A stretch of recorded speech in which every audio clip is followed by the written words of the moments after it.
Well, and thank you for inviting me back. A special shout to Reverend Liz.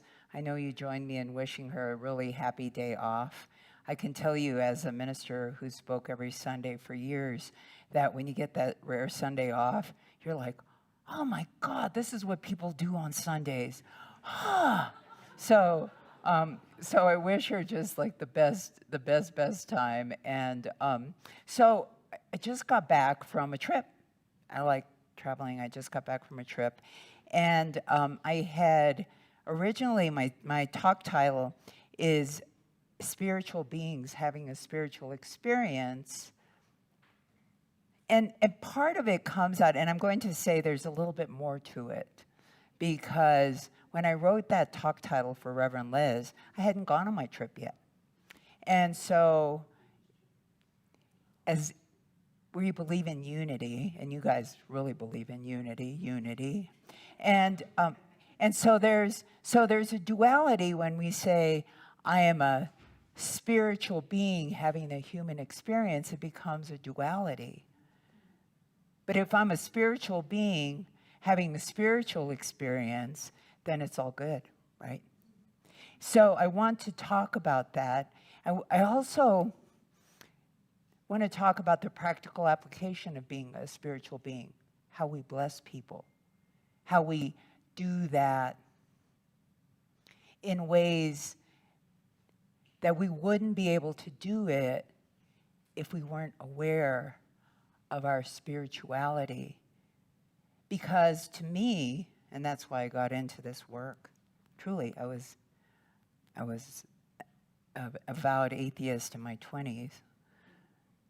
But what convinced me of the work, of the presence of the Creator, was that I began to understand the power of it and the practical application of it. I wasn't looking anymore to have someone save me, because what good is that?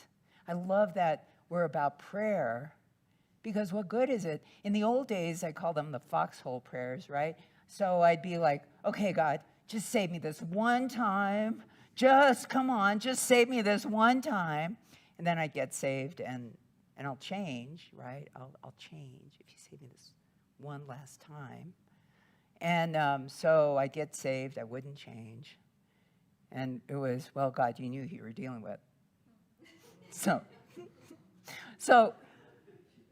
But when I got into New Thought, they said, we are spiritual beings having a spiritual experience, and your thoughts are things, and your thoughts are prayers, and you have the ability to change your life.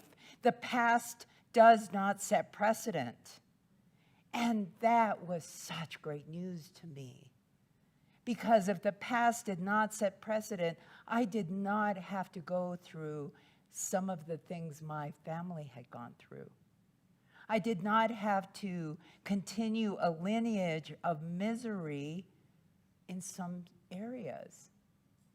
I could change. I could be different. I could experience something new, and I could choose to be happy. I could.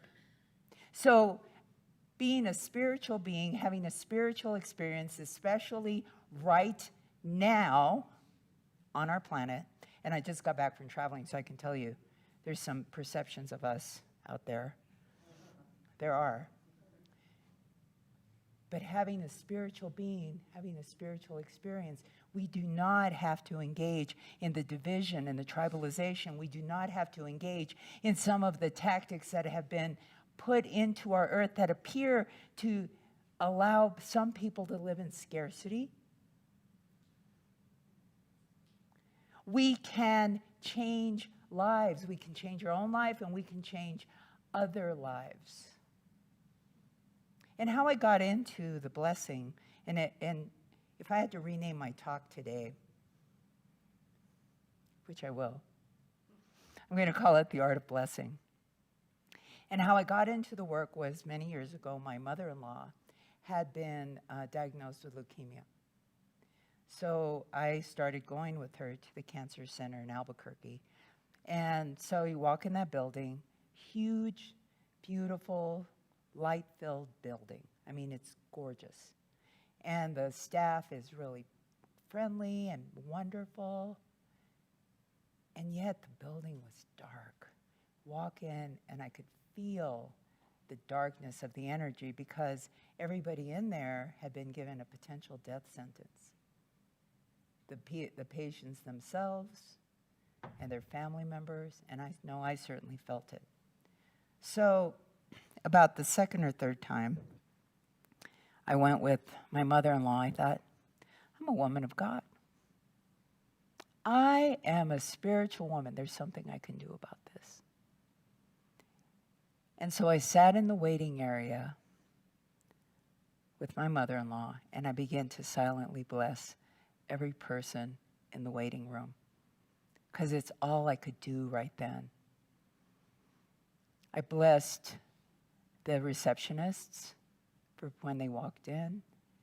And then when we went into the fusion room where she was having her chemicals given to her, when she was settled, I would bless everyone in that room. I would bless their family members, the nurses, the doctors that came through there. I would bless them. And when she fell asleep, I would walk through the building blessing everybody. Even where the doors were closed, I would stand in front of the door and silently bless whatever was going on in there, because every single person, there was a pall, there was a darkness there, and I could do something to lift it. And I would continue walking through the building until I got to the cafeteria, and I blessed everyone in the cafeteria, everyone in all of the cafeteria workers. There was, if I could help it, no one left unblessed.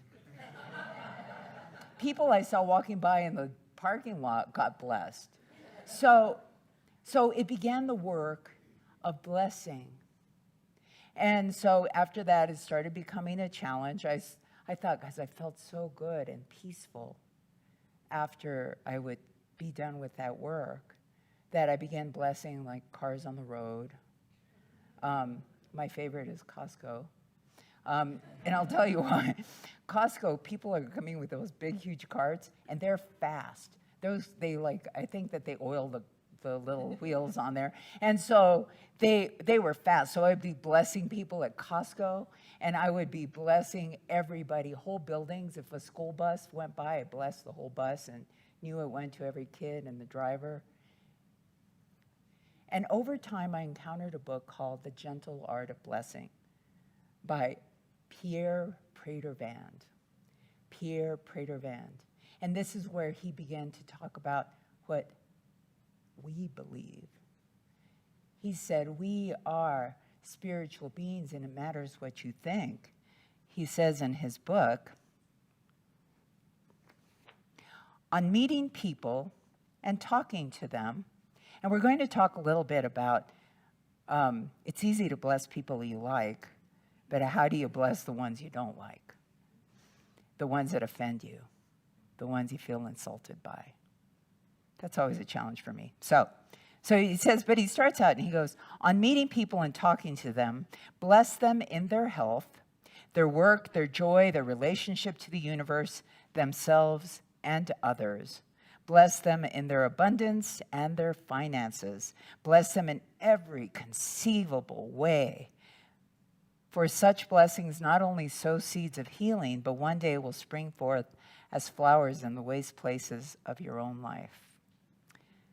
The law of right returns, and this is what really gets into what we believe, has been explained in many ways in the great spiritual teachings of humanity. You may have heard it described as karma, as it is called in many Oriental teachings. It is also called the law of cause and effect. On the spiritual level, every cause is seen to be having an effect. And so he goes on to quote an African sage named Tiernan Kobar. And Tiernan talks about those negative thoughts as being blackbirds, and the positive, the spiritual thoughts as being white birds. And he says, yes, you can send those negative thoughts out, those black birds, and they will do harm to that person. Be it gossip, be it, God, I don't like her.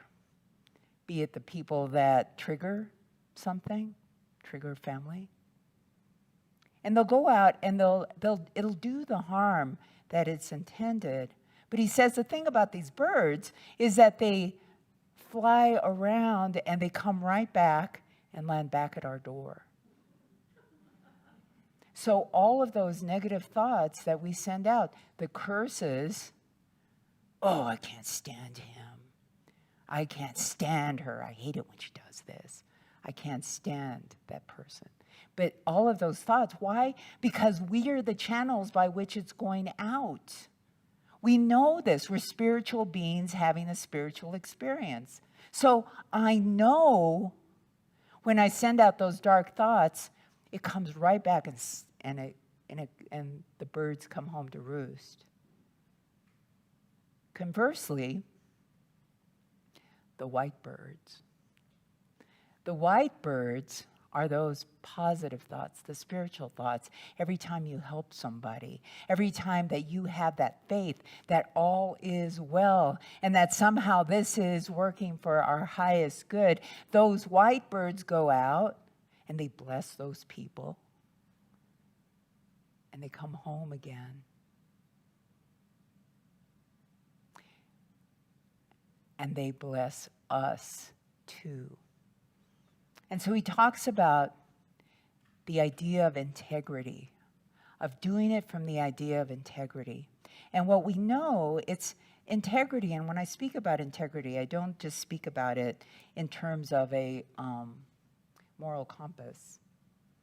I speak about it also as the way we're constructed. If I am constructed in a way, I have to do those things for my being that keep me sane and solid. In New Thought, we're very preoccupied with sanity. We are. And here's, who can tell me what the definition of sanity is in New Thought? Being like everybody else. That's a blackbird. No. Being unique and at peace. Yeah, that's nice. Okay, that's good. Being one with the spirit that created us. Okay, I like that. Well, thank you all. In New Thought, when we're balanced, emotionally, physically, mentally, when we're in balance, that's when we're sane. So when integrity, like the integrity of a house, you can't drive the truck into the wall of the house and expect it to continue standing. You can't keep doing things to the house. You have to take care of your house for the integrity of that house to be maintained. The same thing happens with us. We have to eat good food.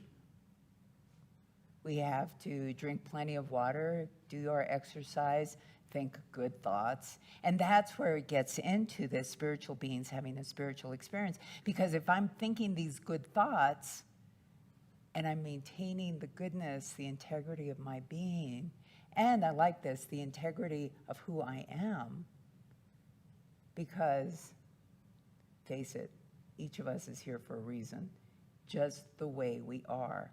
And it doesn't do any good for us to be somebody else. It's exhausting to try and be somebody else, or to raise what you think someone else's, or what I think someone else's expectation is. It's exhausting. But if I'm being me, messy me, beautiful me, fabulous me, if I'm being all of that, then I have a chance of being a spiritual being on the spiritual experience. So, blessing. Good blessing. To meet someone and bless them in their happiness, bless them in their goodness, bless them in their beauty, bless them in all of that is fabulous when we like them, right? It's the ones we don't like. I recently had an experience with a woman who triggered me. Like, she reminded me of a family member I had when I was a kid, and I could not do anything right for this family member. And so everything I heard about myself, and it wore on me as a little kid. So now, even though I know it's not the truth, I get triggered sometimes.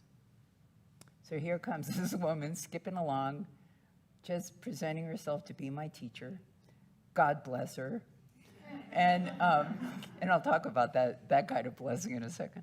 But so here she comes skipping along, and this is where the blessing comes in. So I'm going to put a pin in that right there, because how often have we heard somebody say, bless his little heart. Bless her little heart. Bless them. And you know that this person is saying it because they're not doing something right. There is something about them that's not quite right. Bless them. And so what Prater Van says in his book is you've got to pray for yourself until you reach that point where, in all sincerity, and it has to do with the integrity, right? When in all sincerity, I can bless her.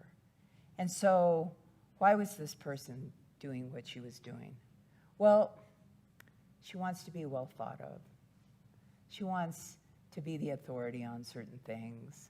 She wants to have good friends and people to admire her. So I thought about all of these things, and I started blessing her on that. Bless you in your happiness. Bless you in your joy. Bless you in your abundance. Bless you in people admiring you. Bless you, bless you, bless you. And I just kept working until all I could see was her in front of me being blessed. Bless you. Because the form of, and I've had this in the past where when we did a whole course on this work at my old center, and this woman walked in one day. She goes, I was talking to this guy, and I said, just bless you. And you know, I'm like, well, that's all well and good, except not quite where we're getting at. So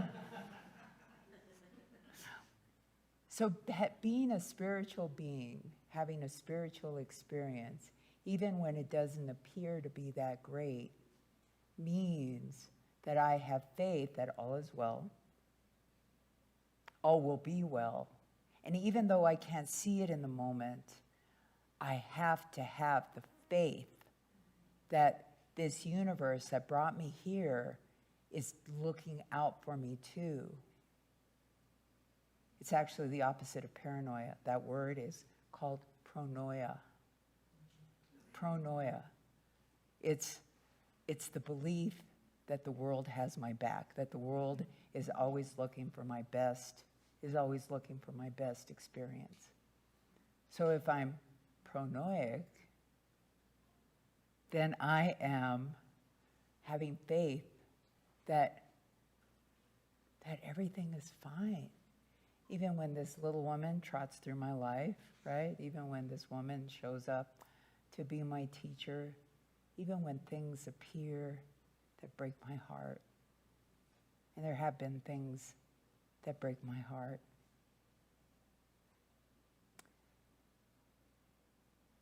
Spiritual being having a spiritual experience on a physical planet is difficult. It can be difficult. But here's the message of this. Here's the message, is that I can change it. I can change my mind. I can change who I am. I can heal those things that come out of my family that may not have been the highest and best for me. And I'm sure it wasn't for my ancestors either. But I can do it. It allows me to find people like us together who are able to begin to change the planet by blessing that. That when I meet somebody who says, you do not have my same opinion, I do not want to be your friend, I want nothing to do with you, And that's happening on all sides these days.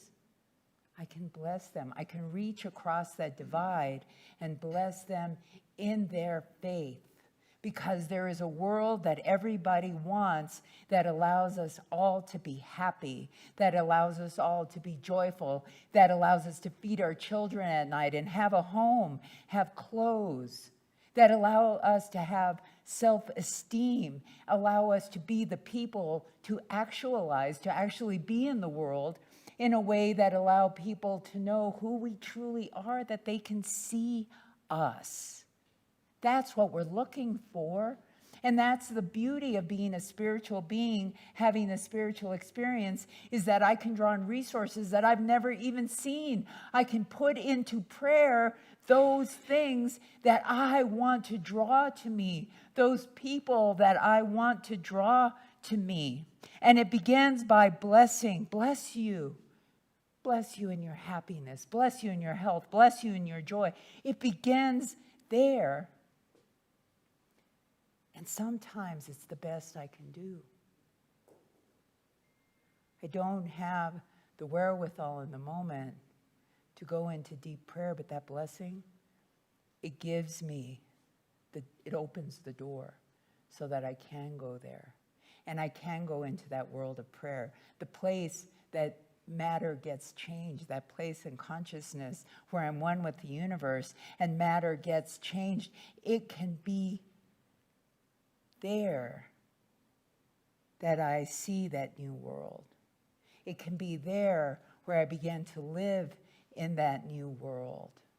And that I can come back here and know that even if I see something that doesn't align with my values, with my integrity, that I can do something, even if in the moment all I know to do is to bless. But the blessing will lead me to where I need to go. Can you take a profound breath with me?